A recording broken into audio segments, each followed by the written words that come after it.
you guys just helped me set up a trust for my most recent suppressor. Perfect.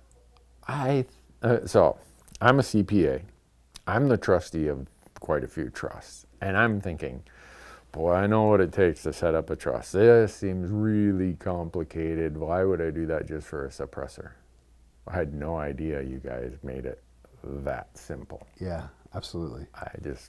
You guys had the form. I went online, ran one of your people to help me. Yeah. And done. Yeah, totally. And then when I went through and got the stamp, I think it turned around in a couple weeks.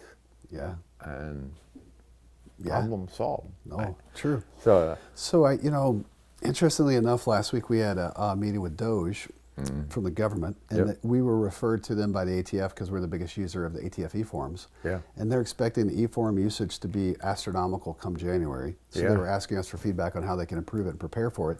But one thing they were talking about is people over the years that have bought as an individual are going to want to now go to a trust because there's no tax stamp. Yeah. So I thought it was insightful they were thinking that far ahead. But I do think that people will be calling us saying, hey, you guys do a free trust. Can you help me get all the ones I bought over the years as an individual into a trust so then I can share them, pick who gets them when I pass away, all that stuff. So I think that could be a big market too come January. Yeah, I didn't think about that. It'll be interesting to see what happens. Agreed. On my website, I have a big forum called Hunt Talk, and all this discussion's happening out there. And a lot of guys have said, I'm waiting until January. And I tell them, I'm like, well, right now, Silencer Central will pay your stamp. Yeah, absolutely. Are you guys going to do that through the end of the year? That's the goal. Okay. Yeah. I mean, people sort of like, well, how do you afford to do that? Well, we can't really, but it's better than having no sales. Yeah. Yeah, if everyone's going to just kind of sit there and wait until January 1st. Because I have almost 200 people in this building, and then not to mention all of our 42 locations. So you can't go 5 or 6 months with no sales. Right. If everybody sat on the sidelines. So we're trying to do what we can because we do feel like that a lot of people will go January 1st. And people will be like us. They may not have as much revenue coming in, so then they're not able to make as many for a supply. Right. So then you come January, if you don't have a whole lot of supply, it's going to burn down really quick, and you're going to have trouble getting one. Right.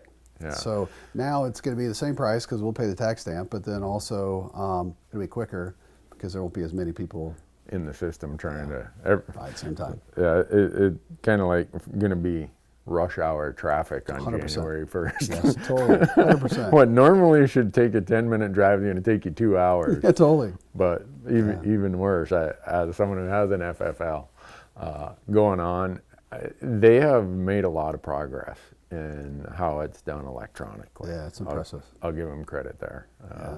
And it will be interesting, though, to see what happens. I know, because, of course, I think the Republicans typically want to cut back on ATF spending, but, of course, this is an area we hope they don't cut back on spending, because you hate to change the law to make it easier to buy them by getting rid of the tax stamp, and then you don't put enough resources behind the actual processing of the forms, then you get the kind of the same problem. Yeah. Because we've always felt like, if you pay the tax stamp or you could get a quicker return, people are more apt to buy with a quicker return. It's just they didn't mind paying extra if they could get it quicker. So we saw a bigger impact on demand when the turnaround times became more instant, if you will. Yeah. So that had the biggest driver on it. We just hope it stays that way. Yeah. That, moving forward, we have quick turnarounds, and of course now the tax stamp's going away, which I would have never thought would happen. I'm still in shock. I'm like, wow. Yeah. Government gives up money? No, like you ask people at gun shows, they're like, oh, they're going to deregulate these one day. I'm like, government give up money? Maybe. I don't know. Most people are like, yeah, you're right. They'll never give up that.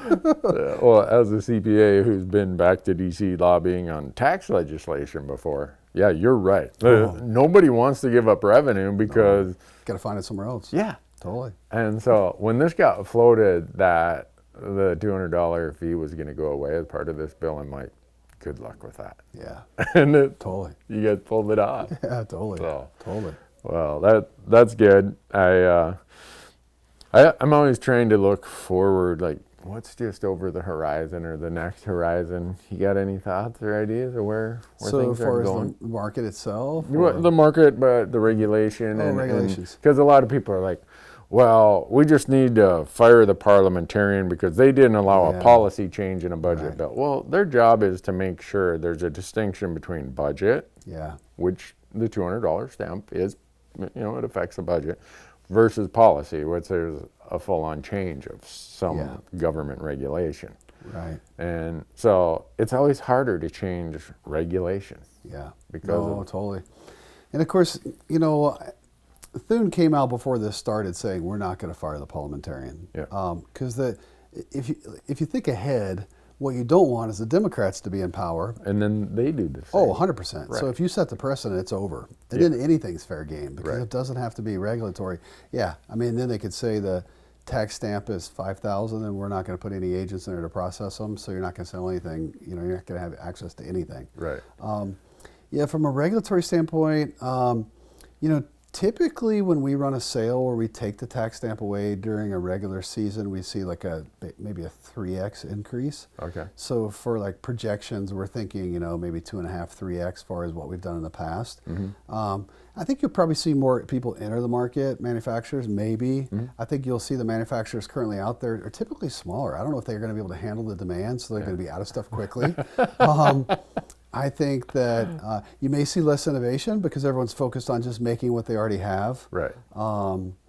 But I could see that maybe more integrally suppressed barrels. So Okay. maybe firearms manufacturers that are making rifles will, you know, basically cut the barrel down, put a suppressor on it, use some of the new ammo out there. It's a little bit hotter, and you don't have to worry about shorter barrels, and you could see more of that. Yeah. Integrally suppressed barrels, really common for like rimfire, but I could see you getting that maybe in bigger, larger barrels, higher calibers. Because I've seen the market evolve where now they're shortening the barrels to accommodate suppressors, Right. so it would Yeah. make sense that, hey, why don't we come out with integrally suppressed? But there could be, and even in the AR platforms, they could come out with that. Yeah. Integrally suppressed stuff will become more popular. So I think at the end of the day, more people are going to buy them. Because I always say, I don't know that I've ever met anyone that hunted with a suppressor that didn't say, I'll never hunt again without one. I mean, because like, yeah, think about it in life. Like I always, because my wife, of course, she's like, okay, walk me through why, as a pharmacist, you want to go sell silencers at gun shows on the weekend. Like, why is this a hobby for you? And I'm like, how many things in life have you ever done where someone buys one and then they come back to you and they're like, I will never shoot or hunt again without one. Yeah. I mean, that's so rare in life. I mean, because my dad's a pharmacist, so he's looking at me like, okay, I paid for you to go to college for 6 years. And then you went and got your MBA, so you went to college for 8 years. You were doing what? But I told him, I'm like, Dad, like people would come into the pharmacy and they would have a $5 copay on a medication that would save their life, and they would complain. Right. But if they want a suppressor, they find a way to get it. It's just amazing. I mean, if they want a $1,000 toy, they find a way to get the money, and they don't mind waiting. I'm telling you, people would complain more about a $5 medication that would save their life. And so I told my dad, I'm like, I love it. It's perfect. I mean, how many things can you do in life when someone goes, I'll never, I mean, I'm just thinking like, did this happen back in like horse and buggy? Like when you got to ride in a car, you're like, you know what? I'm getting rid of the horse. Yeah. This buggy thing is the way to go. I mean, you know, like how many people think about that with a silencer? I think it's a big deal. That's a great way to look at it. It's I only am gonna one of catch those on. people. Yeah, it's only going to catch on because, like I Yeah. said, everybody wants to use it. They want it. So the obstacle has always been, you know, time, money, price, headache, stuff like that. And each Right. year, I feel like we're getting better. I mentioned some of our lobbying efforts. I mean, we haven't talked about it publicly, but we had done some things that made the process easier for the consumer on our end. Yeah. So there's little things every year that we're able to get done for the industry that continue to make it a little bit easier, more digitized. Things are quicker, more instantaneous. So, Yeah. a lot of the headaches are going away. $200 going away. You know, I hear some people worried about price going up because the person's used to paying the $200. You know, I don't think so. I mean, there's some companies that will sell at like minimum advertised price because they're making money on their software, but they may go up to full MSRP, and that might stay for a while, but eventually it'll probably level back out. Yeah. It'll bring more people into the market for lower priced silencers. I think people want like, you know, even cheaper suppressors, but the hard part, I always tell my team, is that, you know, there's a software company out there now, and I saw at a recent convention, they said, hey, we've got the paperwork for the dealer down to an hour. So the dealer is typically spending at least an hour to get all the paperwork, you know, the fingerprints, the photo, get all the paperwork for the consumer into the system and submit it to the ATF. They've got almost an hour just in that. Yeah. And that doesn't include the end part of giving it to the consumer when they come to pick it up. So it's going to be hard for a company to come out with a $100 silencer and be able to make it Any work, money. because you got to have some money in it for the dealer for all that time they're investing, and then the manufacturer to make it. But Right. I do think you'll see more people that were before maybe it was out of their reach price point wise will now buy them. It's just Yeah. they have to see it as a lifetime purchase instead of, like you're saying, overseas. Like I've seen them in Africa, they're typically aluminum. They're seen as, you just throw it away and you buy another one. It's reusable. Whereas here it's like a lifetime purchase. Yeah. That's why people are using a truss, because they want to be able to hand it down to someone else. So Yeah. yeah, it's just different. Huh.